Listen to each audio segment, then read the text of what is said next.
Visakha steel plant గురించి చెప్పాలంటే చాలా విషయాలు చెప్పుకోవచ్చు, కానీ గత కొద్ది రోజుల నుంచి చూస్తుంటే విశాఖ స్టీల్ ప్లాంట్ని కంప్లీట్గా ప్రైవేటీకరణకు కూటమి ప్రభుత్వం అనుకూలంగా ఉన్నట్టుగా చాలా స్పష్టంగా కనబడుతుంది.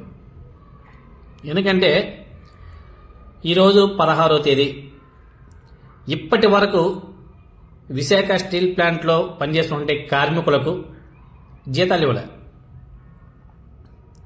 ఇవ్వలేదు. ఆ సంస్థ ఖాతాలో 1000 కోట్లు ఉన్నప్పటికీ పూర్తి స్థాయిలో జీతాలు చెల్లించకుండా స్టీల్ ప్లాంట్ యాజమాన్యం వేధింపులకు గురి చేస్తుందని చెప్పేసి కూడా తెలుస్తుంది. స్టీల్ ప్లాంట్ని ప్రైవేటీకరణ చేసేందుకు కార్మికులను ఇలా పొమ్మనలేక పొగబెడుతున్నారా అన్న అనుమానం కూడా వ్యక్తమవుతుంది. ఇది ఎంతవరకు సమంజసమో మనకైతే అర్థం కావడం లేదు.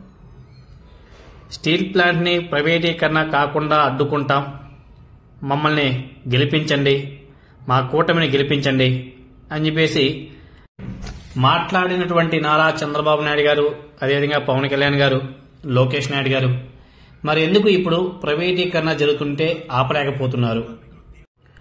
ఆ సంస్థలో పనిచేస్తుంటే కార్మికులకు జీతాలు ఎందుకు ఇవ్వడం లేదు? ఇదొక పెద్ద ప్రశ్నార్థకం.